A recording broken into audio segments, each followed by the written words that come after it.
Olá, dando sequência aos nossos estudos, hoje a gente vai mudar um pouquinho, vamos falar de direito civil. E aí, no direito civil, a gente vai tratar de duas questões aqui que são dois conceitos que são muito relevantes para nós, tá? Que são os conceitos de personalidade e capacidade. E para dar o pontapé inicial nessa conversa, a gente precisa de uma provocação inicial. E a nossa provocação inicial é a seguinte: será que todo ser humano é pessoa? Aí eu pergunto para você, estudante de direito, se todo ser humano é uma pessoa, ok? E depois, uma segunda provocação: se toda pessoa é juridicamente capaz. Eu acho que provavelmente a segunda pergunta ela seja mais facilmente respondida para você que está aí nos bancos da faculdade. Mas e a primeira? E a primeira? Será que todo ser humano é uma pessoa? Bom, aí a gente vai responder de uma forma que você já ouviu muitas vezes, que é depende. Não, se o estudante de direito ele ganhasse R$ 1 para cada vez que ele ouve a palavra depende, olha, vou te contar, estaríamos muito bem, hein?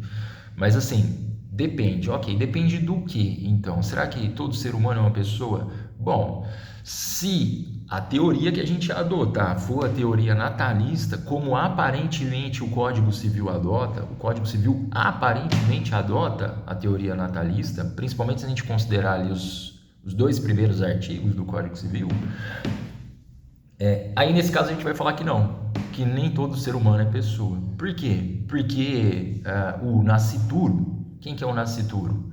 É aquele ser humano já concebido, mas ainda não nascido de vida intrauterina. Nossa, Jesus amado, o que significa isso? Ser humano concebido, ou seja, já teve a concepção, a gente já teve aqui pedindo socorro da aula de biologia lá do ensino médio, né? A gente já teve a fecundação do óvulo pelo espermatozoide, a gente já tem o zigoto, certo? Que é o óvulo fecundado. Então é um ser humano já concebido, certo? Ainda não nascido, não nasceu, ainda não teve parto, de vida intrauterina, ou seja, ele está lá na barriguinha da mãe. Então, esse ser humano aí, para o direito civil ou para o Código Civil, ele ainda não é uma pessoa. Ele só vai ser pessoa quando ele nascer com vida, certo? É o que nos diz o Código Civil. Se você abrir aí o seu Código Civil, você vai ver logo no começo, todo ser humano. A personalidade começa do nascimento com vida, certo? A personalidade começa do nascimento com vida. Então você se torna pessoa, é como se a personalidade fosse um selinho que o Estado cola em você, fala assim, ó, aqui tem uma pessoa. Esse ser humano é uma pessoa, tá aqui o seu selo de pessoa. Quando você nasce com vida. E aí não tem outro requisito não, tá? O requisito é só esse, nascer com vida. Tá? Ele nasceu com vida, mas ele não é muito bonitinho não. Ele é mais ou menos igual eu, assim, uma pessoa mais feinha e tal. Bom, não tem problema, é pessoa.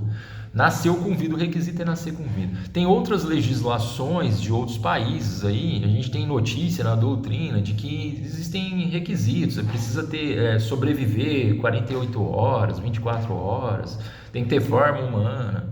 No nosso direito isso não tem, tá? Basta nascer com vida. Se torna uma pessoa. Isso é a teoria natalista que, como eu disse, aparentemente o Código Civil adota, mas existem outras teorias, tá bom? Na doutrina, às vezes até na jurisprudência, você vai encontrar outras abordagens. A gente vai ouvir falar, por exemplo, da teoria concepcionista, que diz que todo ser humano, desde a concepção, é uma pessoa, certo? Não precisa nascer com vida, foi concebido, já é uma pessoa. E desdobramentos dessa situação também, tem uma doutrinadora que eu gosto muito, que é a professora Maria Helena Diniz, que fala em personalidade formal e personalidade material. Olha, enquanto não nasceu com vida, tem personalidade formal, tem os direitos existenciais já estão ali, mas depois que nasce com vida, aí a personalidade se torna material. Além dos direitos existenciais, a gente pode já falar em direitos patrimoniais. Então tem toda essa dialética aí em torno desses conceitos, tá? Mas para fins de Código Civil, o ser humano se torna pessoa quando nasce com vida, ok? Então seria uma espécie aí de reconhecimento. Para o Código Civil é um reconhecimento, depende de um reconhecimento, o Estado reconhecer você como pessoa quando você nasce com vida. É um selinho realmente, né? E a gente já teve, assim, experiências na história, experiências tristes, assim, lamentáveis, né? De seres humanos que não eram considerados pessoas propriamente, certo? Inclusive juridicamente, né? A escravidão, por exemplo, ela tinha um arcabouço jurídico, normas que embasavam a escravidão. Então, assim, você negava a personalidade para aquele ser humano que está ali, né?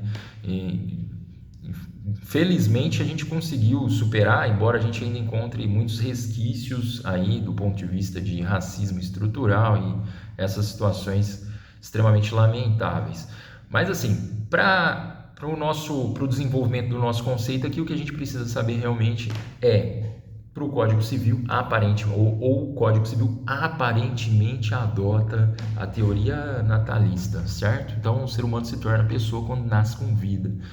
E saber que existem essas outras teorias, né? A teoria da professora Maria Helena, por exemplo, da personalidade formal, da personalidade material, a teoria concepcionista, né? Desde a concepção.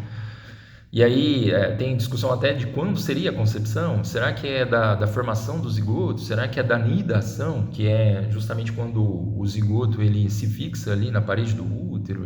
Enfim, são desdobramentos aí mais teóricos, que tangenciam filosofia, inclusive, e isso fica para aprofundamento de vocês aí, conforme a oportunidade e a conveniência de vocês, tá?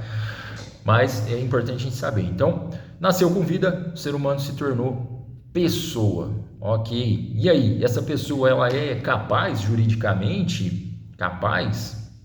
É muito comum também a gente ouvir falar, não, a pessoa ela é incapaz. Tem só 12 anos, é incapaz.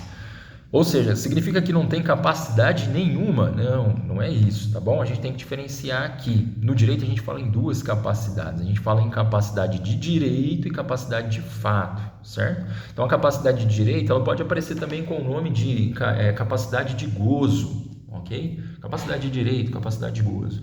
A de fato pode aparecer como capacidade de exercício. E assim, essas nomenclaturas elas até nos ajudam a entender. Vamos fazer aqui, então, a sequência pessoa, ser humano, tá lá, o nascituro na barriguinha da mãe, nasceu, teve o parto, nasceu com vida, se tornou uma pessoa. Se tornou uma pessoa, colou o selinho, pessoa, tá aqui seu selinho de pessoa, o Estado te entregou. Bom, nesse momento você adquire capacidade de direito, certo? Então você tem capacidade de direito. Nossa, mas uma criancinha com 3 dias de vida tem capacidade de direito? Tem capacidade de direito, tá bom? Que é a capacidade de adquirir direitos. Certo? Então ela tem a capacidade de adquirir direitos, contrair deveres, ok? Essa capacidade de direito, toda pessoa tem capacidade de direito, mesmo aquele ser humaninho ali de 12 anos que você fala assim, é um incapaz. Ele é incapaz, mas ele é incapaz de fato, porque de direito ele tem capacidade, você precisa guardar isso, você precisa entender isso, tá? Todo ser humano tem capacidade de direito, nasceu com vida, se tornou pessoa, tem capacidade de direito, capacidade de adquirir direitos e contrair deveres. E aí, o que acontece? A capacidade de fato, essa é diferente, tá bom? Aí a gente tem minimamente um marco temporal aí para você ter capacidade de fato, que é hoje, atualmente, 18 anos, tá? Tem as situações de emancipação que a gente vai ver num próximo vídeo, mas a gente tem aqui a capacidade de fato, ela depende aí da pessoa ter 18 anos, porque a legislação, e isso aí é uma escolha política, certo? Política e direito, eles se interpenetram, tá? A todo momento, tá? Eles interferem, interpenetram, se tangenciam, né? Se influenciam a todo momento, inclusive na Constituição, né? A Constituição, a gente viu em vídeos anteriores que a Constituição, ela, em momentos históricos pretéritos, ela era muito mais um documento político, depois se tornou um documento jurídico, mas que acaba tendo ainda um fundo político, né?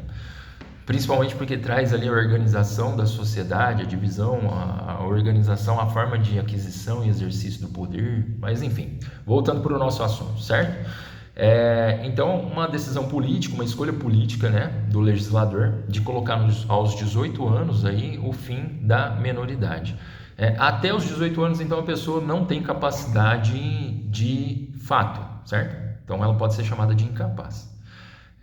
E aí ela não tem capacidade de fato. O que isso significa? Que ela tem a capacidade de direito, ou seja, ela pode adquirir direitos, mas ela não tem capacidade de fato, é porque ela não pode exercer pessoalmente os direitos. Então ela tem que estar com a presença de um representante legal. Essa representação legal, ela vai ser tanto por assistência como por representação propriamente dita, certo?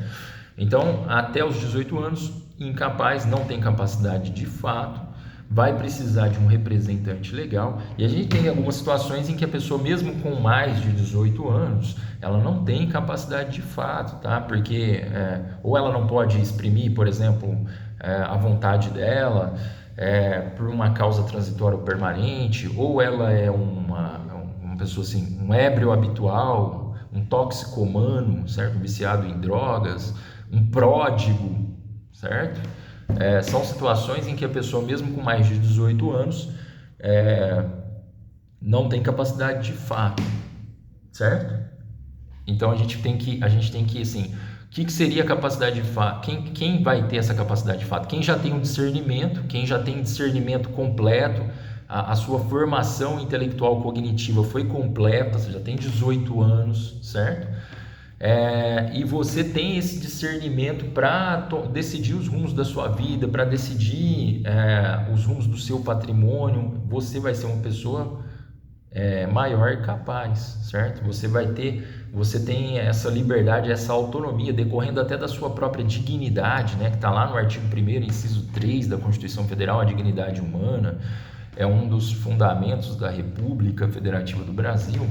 Então você vai ter, se você tem discernimento, se você tem plena consciência de quem você é, de onde você está, para onde você vai, e tem discernimento para tomar as decisões da sua vida, você tem mais de 18 anos, você vai ter capacidade de fato. Agora, se você tem mais de 18 anos, não tem discernimento, seja porque você é ébrio habitual, você tem um problema de saúde relacionado com a bebida ali, não é aquele cara que bebe socialmente, ou um problema, você é até toxicomano, você tem um problema com drogas, ou um pródigo. O que é o pródigo? É aquele cara que dilapida o patrimônio dele, tudo que chegar na mão dele vai virar pó, vai virar poeira, ele vai gastar tudo de forma descontrolada, desenfreada. Esse cara é um pródigo.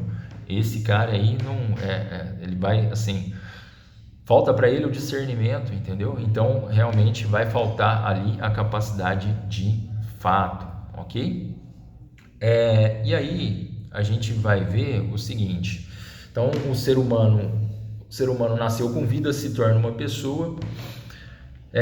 Ao se tornar pessoa, adquire capacidade de direito, e depois, com a maturidade, com o desenvolvimento pleno da sua capacidade de decisão, do seu discernimento, ele vai adquirir lá aos 18 anos a sua capacidade de fato, salvo essas exceções que eu mencionei, certo? Enquanto ele não adquire essa capacidade de fato, ele vai ter que ter um representante legal, certo? Essa representação legal, ela pode se dar na forma de assistência ou de representação propriamente dita. A representação propriamente dita é aquela que acontece até os 16 anos de idade. E isso significa o quê? Qual que é a diferença entre representação e assistência? Na representação, o responsável legal ali, certo? O representante legal, ele vai assinar por aquela pessoa que é menor de 16 anos. Então ele vai assinar no lugar. O menor ele não vai assinar, certo? A criança ou adolescente até 16 anos não vai assinar o documento. Quem vai assinar é um representante legal. É o representante legal que vai manifestar a vontade em nome dessa criança ou desse adolescente. Já na assistência, que é quando o adolescente ele tem ali entre 16 e 18 anos, aí ele já tem a possibilidade de assinar o documento junto, mas ele não assina sozinho, certo? Como eu falei, ele assina junto com quem? Com o representante legal dele, certo? E quem são esses representantes legais, né? Os representantes legais, os pais, naturalmente os pais, né? Mas a gente pode ter também a representação legal na forma de um tutor. Imagina que não tem, os pais faleceram, ou a mãe faleceu, o pai ausente, tá? Tem uma ausência, e não é uma ausência de ele mora ali, mas não me dá bola. É uma ausência realmente, ausência jurídica, que é o que a gente vai ver, certo? A gente vai ver mais para frente a questão, o instituto da ausência. Ou tem os pais estão vivos, não estão ausentes, mas perderam o poder familiar, certo? Cometeram ali alguns comportamentos graves, reprováveis e perderam o poder familiar. Bom, nesse caso vai ter que ter um tutor. E por último, a figura do curador, né? O curador ele é reservado para aquelas situações, quase sempre ele é reservado para aquelas situações em que a pessoa já tem mais de 18 anos, ela já é maior, mas é incapaz, certo? Então a pessoa é maior e incapaz, aí ela vai ter um curador, a gente não vai falar de tutor aqui, a gente vai falar de curador, certo? Em linhas gerais, é isso que a gente precisa saber sobre capacidade e personalidade, para dar o pontapé inicial, certo? Pontapé inicial nos estudos de direito civil aí. Na sequência, a gente vai falar um pouco sobre, a gente vai falar um pouquinho sobre morte, ok? Depois nós vamos falar também sobre ausência e a gente vai começar, vamos falar, acho que antes de morte a gente ainda vai falar de emancipação, tá? Na verdade a sequência vai ser emancipação, morte e ausência, essa sequência que a gente vai tratar. E aí as coisas vão ficar um pouquinho mais claras para nós também, porque uma coisa vai se encaixando com a outra, principalmente a questão da emancipação, ela tem muito a ver aqui com a questão da capacidade de fato, tá? Por enquanto é só, até a próxima.